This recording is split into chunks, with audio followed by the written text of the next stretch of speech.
Étant donné que nous sommes au mois de juillet et que les pluies ont démarré, le point est mis, le focus est mis sur la sensibilisation et la lutte contre les inondations. Donc je pense que, et nous remercions le président de la République pour cette idée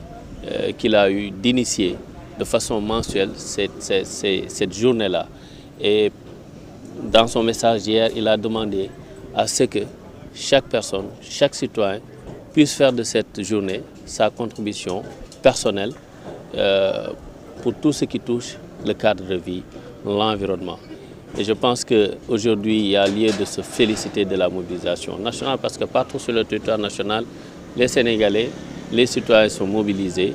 avec les autorités de l'État, les autorités, notamment l'administration décentralisée, les autorités coutumières, religieuses, chacun avec le rôle important qu'il peut jouer, nous pouvons ensemble atteindre un objectif, c'est-à-dire de veiller au cadre de vie, mais également de mettre notre contribution, notre énergie sur ce qui en fait nous a longtemps fatigués en tant que population dans les zones urbaines comme parfois aussi à l'intérieur du pays, à savoir les inondations. Donc nous ici à la Médina, vous avez vu vous tous la situation parfois précaire du cadre de vie que nous avons connu les dernières années. Et je pense qu'ensemble, nous discutons, nous allons continuer à discuter pour trouver une solution. L'idéal, c'est d'avoir une solution structurelle.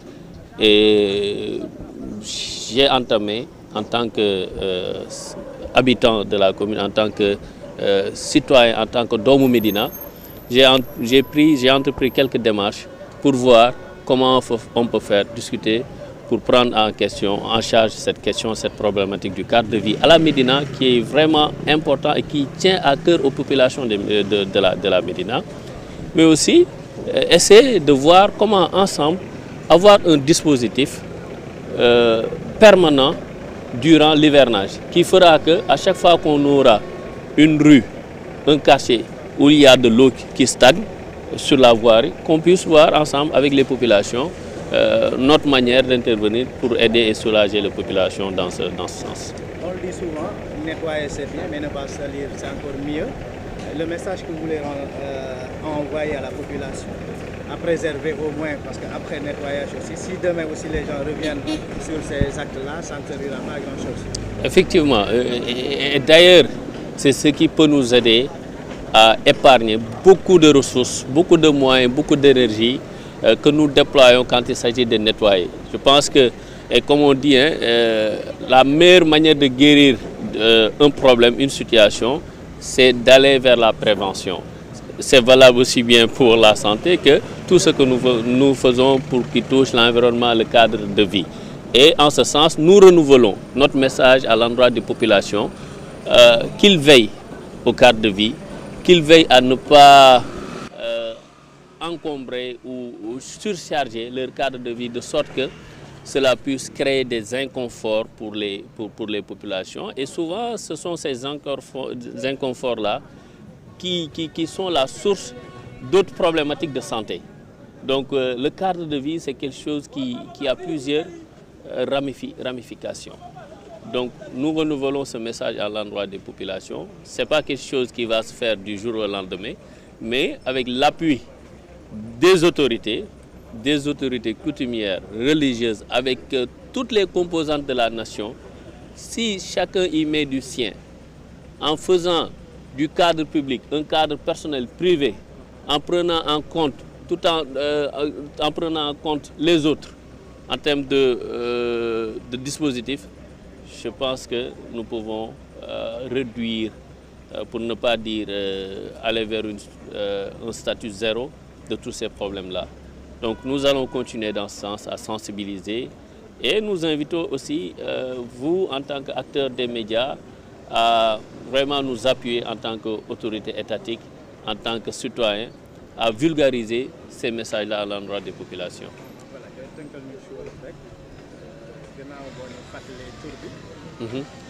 waaw Ousseynou Ly ministre conseiller porte-parole de la présidence nekk itam coordonnateur u PASTEF fii ci commune u Médina. lii ngeen fas yéenee def wala ngeen koy def ci jamono bii léegi lan ngeen ci jublu. waaw li ñu ciy jublu mooy benn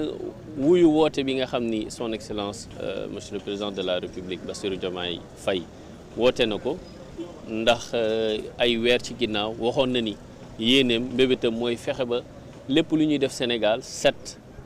bokk ci te set googu non seulement set ci cadre de vie mais ñuy dugg ci jamono boo xamante ni gis nañ ni boo deful acte de prévention day yombal li nga xam ne moo di inondation donc journée bii ñuy am bee passé defoon nañ ko ñuy gërëm askanu Sénégal gi nga xam ne yëpp génnoon nañ rawatina askanu Médina tey ñu koy amalaat ñu gis ni taw yi njëkk yi commencé na wàcc donc day tax rek ñu gën a bàyyi xel que ni lii ñuy def maanaam nettoyer la setal waaye itam acte la yoo xamante ni dañ ciy intégrer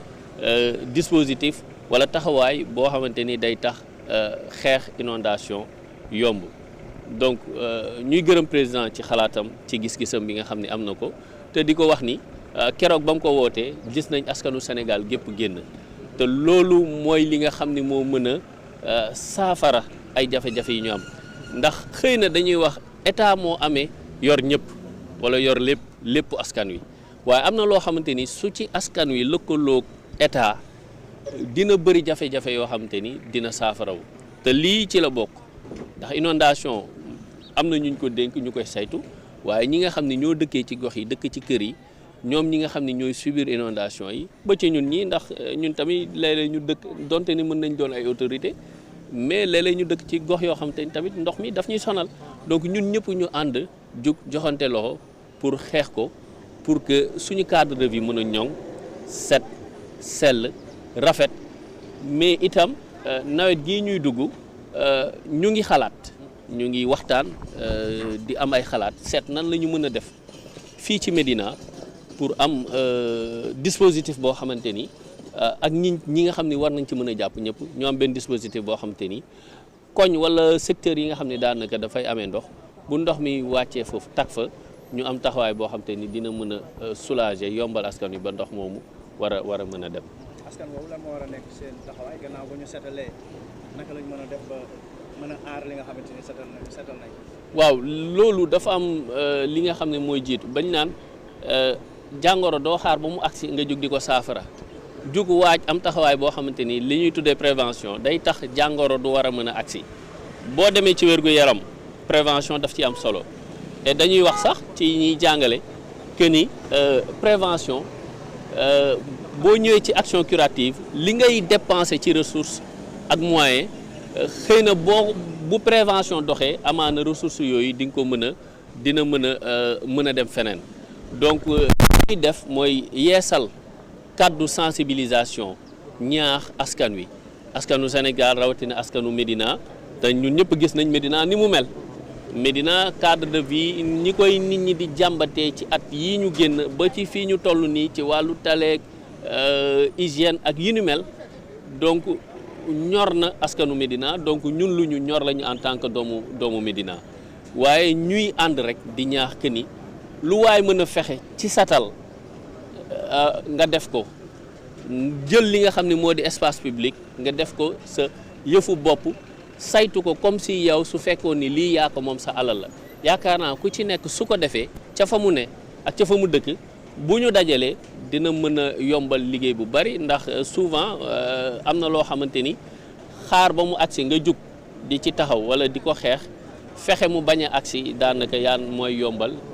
lu bari te loolu vraiment ñu ngi ci ànd ko ak structure yi nga xam ni ñu ngi fi ci Médina ay mouvement ak i association Sénégal propre ñuy fas yéene wéyal liggéey boobu duñ ci taxaw comme ni ma ko waxee ñaari pàcc la cadre de vie hygiène mais itam bàyyiwaale xel li nga xam ne moo di inondation fii nii ci commune bi à la Médina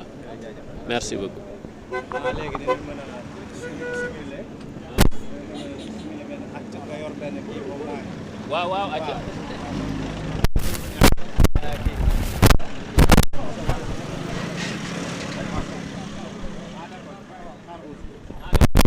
voilà donc mu nekkoon kàddu yi nga xam ne Ousseynou lii di ministre conseiller à la présidence donc yëkkati woon ko rek si li nga xam ne moom mooy bés bi nga xam ne dañuy organiser set setal